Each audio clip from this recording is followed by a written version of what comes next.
pour les 10 ans du blog.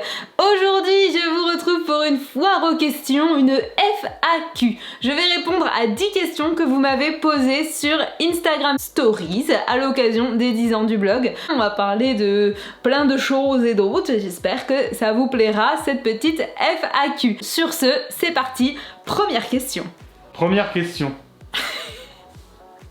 Pourquoi avoir commencé ton blog ? Alors, j'ai commencé mon blog en juin 2010 parce que j'étais étudiante à la fac en licence d'information communication et en fait j'avais pas mal de temps libre, genre j'avais des semaines de 12 heures et je passais vachement de temps à lire des blogs à l'époque et au bout de, je dirais, 1 ou 2 mois à lire énormément de blogs, je me suis dit à la place de lire, pourquoi tu n'écrirais pas toi aussi, étant donné que j'ai toujours aimé écrire, et c'est comme ça que je me suis lancée en fait, parce que à force de lire et de voir du contenu, je me suis dit attends, mais il n'y a pas de blogueuses sur Bordeaux qui partagent leurs bonnes adresses, il n'y a pas de blogueuses qui partagent leur tenue en étant petite comme moi, et j'arrivais pas spécialement à m'identifier à l'époque à 100% à une blogueuse, donc je me suis dit allez Chloé, écris des articles blog toi aussi, tu peux le faire, tu as un ordinateur. Tu as aussi un appareil photo, c'était pas une réussite, comme on a pu le voir précédemment.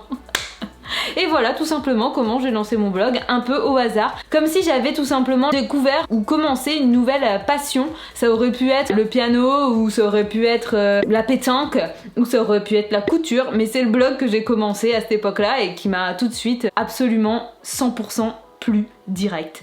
Banco. Deuxième question. Quelle a été ta meilleure expérience durant ces 10 ans? Difficile.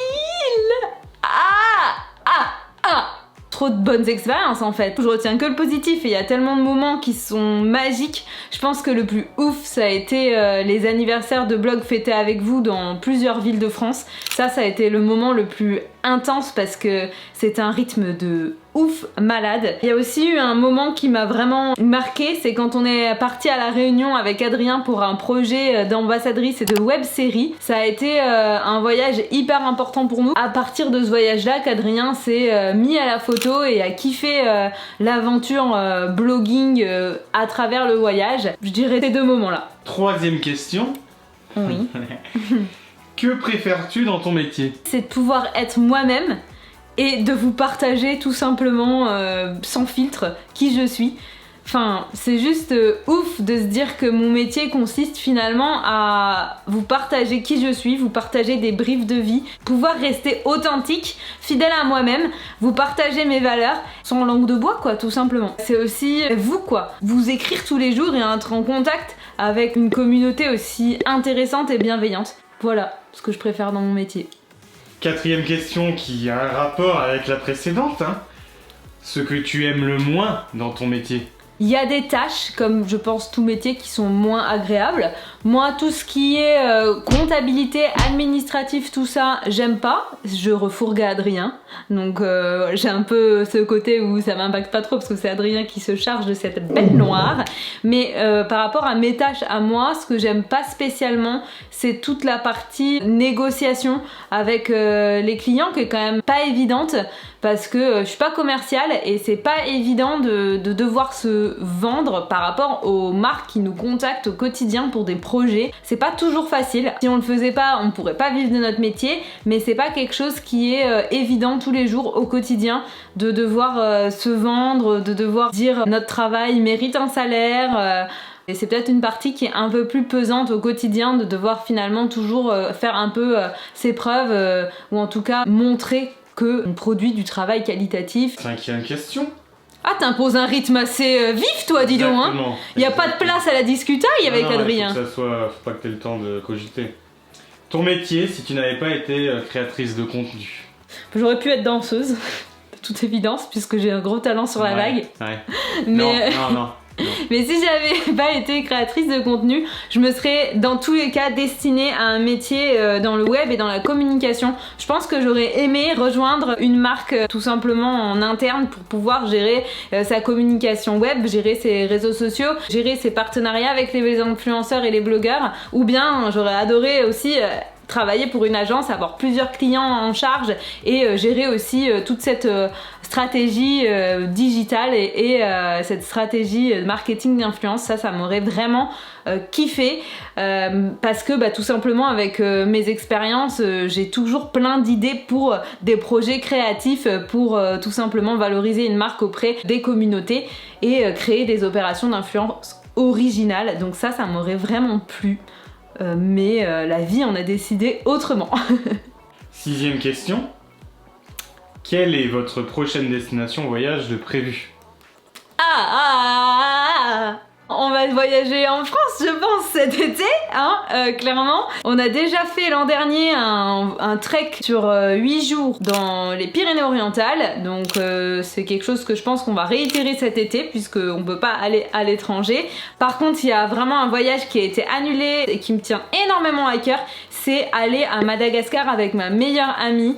En fait, c'est un voyage qu'on prévoyait depuis juillet-août 2019 pour avril 2020 qui a été annulé à cause du coronavirus. Ce voyage, j'espère de tout cœur qu'on pourra le remettre en fin d'année 2020 ou l'année prochaine. C'est un voyage qu'on s'était promis de faire avec Rindra, ma meilleure amie qui est malgache et avec qui je suis amie depuis mes 8 ou 9 ans. On s'était toujours dit que quand on sera grande, on ira à Madagascar pour nos 30 ans et c'est l'année de nos 30 ans. Donc j'espère de tout cœur qu'on pourra remettre ce voyage à Madagascar sur les rails, mais en attendant on va voyager en France et on fera pas mal de rando. 7e question. Si tu pouvais changer une chose dans le passé, ce serait quoi? Je sais pas trop parce que je suis pas très changer les choses. Changer les choses, changer le temps avec des bouquets de fleurs. J'ai longuement réfléchi parce que je vous avoue que cette question est pas évidente. Je suis quelqu'un qui a pas trop de regrets ou alors quand j'en ai j'essaie de rectifier le tir pour pas en avoir. Mais il y a peut-être un truc que j'aurais changé professionnellement, c'est me lancer sur YouTube de façon régulière beaucoup plus tôt parce qu'au tout début de mon blog je faisais plein de vidéos et je les hébergeais sur mon blogueur à l'époque, donc j'ai perdu pas mal de vidéos et j'aurais peut-être dû les mettre sur YouTube parce que c'est vrai qu'au début c'est pareil que sur les blogs, il y avait moins de monde sur YouTube et donc il y avait plus de facilité de développer une communauté facilement. Aujourd'hui je commence à faire des vidéos régulièrement mais c'est vrai qu'il y a tellement de contenu sur YouTube que c'est un peu difficile de créer une communauté sur ce support là, même si je suis trop contente de publier les vidéos et elles sont vues par qui elles sont vues, mais en tout cas c'est un plaisir de les créer, de les imaginer pour vous. Mais ce serait peut-être ma petite chose que je changerais par rapport à mon parcours professionnel. 8e question. Depuis que vous avez le bureau, arrivez-vous à mieux séparer vie pro et vie perso? C'est pas si facile que ça parce que finalement on est vachement en déplacement, donc le bureau nous permet d'avoir un espace de créativité, un espace sain de travail, mais finalement on n'y est pas tout le temps, donc on s'adapte un peu au jour le jour en fonction de où on est et de comment on peut travailler. En revanche ce qui nous permet vraiment de faire le distinguo et vraiment le vide dans nos têtes sur notre vie pro, c'est tous nos moments justement perso qu'on ne médiatise en aucun cas. C'est-à-dire que quand on est en famille, quand on est avec nos amis, on met vraiment le téléphone et l'appareil photo de côté et on se concentre sur des moments de la vraie vie. Et ça, avec Adrien, ça nous fait le plus grand bien. C'est tous ces moments finalement où on est tous les deux, ou alors tous les deux et avec nos proches, et on ne pense à rien d'autre que profiter de l'instant présent sans avoir le nez sur notre téléphone, sur notre ordi, sur tout simplement notre vie pro. Je pense que ça, au-delà du lieu où on travaille finalement, parce qu'au quotidien c'est toujours un peu changé, c'est ce qui nous fait du bien et c'est ce qui nous permet d'avoir un bon équilibre entre vie pro et vie perso. 9e question. Est-ce que tes parents ont compris ton métier et comment ils l'expliquent? Oh papa, maman, voulez-vous répondre? Une interview, on les appelle? Oh, on les appelle? Allô? Ouais papa, ça va? Ouais, ça va. Et toi? Ouais, nickel. Je suis en train de tourner une vidéo là pour YouTube et on me pose une question, du coup je voulais savoir si tu pouvais y répondre. T'as déjà essayé? Alors la question c'est, est-ce que tes parents ont compris ton métier et comment ils l'expliquent? Ah. Quand je l'explique à d'autres personnes, ça dépend à qui c'est, mais bon voilà, je dis souvent que tu es démarché en fait par des marques ou des offices du tourisme qui cherchent en fait des gens qui vont mettre en avant ce qu'ils font, ce qu'ils produisent ou leurs trucs quoi, en fait, tu vois. Moi, je dis que ça peut être des marques de n'importe quoi. Hein.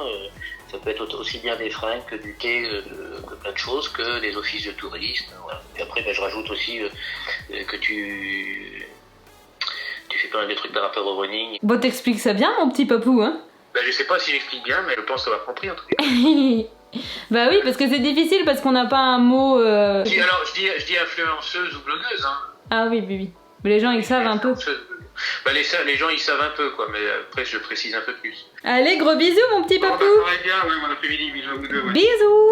Comme vous pouvez le constater, on m'a pas très bien répondu, donc trop cool. C'est peut-être parce que aussi j'ai 10 ans d'activité au fil des années, et quand même, les choses se mettent en place. 10e question, est-ce que tu te vois encore sur le blog dans 10 ans pour les 20 ans? Oh, j'aurai 39 ans. Franchement, je sais pas du tout. Je ne projette en fait rien. Je pense qu'on a cette capacité avec Adrien à être très au jour le jour. Je sais pas si c'est positif ou négatif, mais c'est vrai qu'on a du mal à se projeter dans 2 ans, 3 ans, 4 ans, 5 ans et encore moins de 10 ans. Et si on m'avait dit il y a 10 ans que dans 10 ans j'aurais toujours mon blog, pareil, j'y aurais pas cru. Donc j'en ai littéralement aucune idée. Personnellement, je serai avec Adrien, bien entendu. On sera heureux si on est tous les deux dans 10 ans. Mais après, je sais pas où on sera. Je sais pas si on travaillera toujours en tant qu'influenceur. Je sais pas si on aura envie de travailler avec notre image encore pendant 10 ans. C'est quelque chose qui est pas évident au quotidien et surtout quand on grandit, quand on évolue. Mais encore une fois, si on continue à s'épanouir et à prendre du plaisir dans ce métier, alors on continuera à faire ce qu'on fait parce que quand on aime, on ne compte pas. Si la vie en décide autrement ou si à un moment donné j'ai d'autres priorités et notre mode de vie diffère plutôt, alors on s'adaptera. Mais en tout cas, ce qui est sûr, c'est que je ne me fais aucun souci par rapport à l'avenir. Il se passera ce qui se passera, je saurai m'adapter. La vie est quand même hyper pleine de surprises, sinon elle mériterait pas d'être vécue, donc voilà, l'avenir nous le dira. Tu te vois où, mon petit Dridri, dans 10 ans? À 41 ans. Je me vois dans un champ à cultiver des patates. Voilà. Adrien deviendra votre influenceur patate. Voilà, j'espère que cette FAQ vous a plu. Si vous avez d'autres questions, n'hésitez pas à les mettre en commentaire. En tout cas, je suis ravie de vous avoir dévoilé un petit peu plus de choses sur l'envers du décor du blog. Je vous retrouve tous les jours pour Happy 10 LPDC sur YouTube, sur le blog et sur Instagram. En attendant, si vous avez aimé cette vidéo, n'hésitez pas à mettre un pouce levé, à vous abonner à ma chaîne. Une nouvelle vidéo arrive jeudi prochain. Je vous fais de gros bisous et à très vite pour une nouvelle vidéo.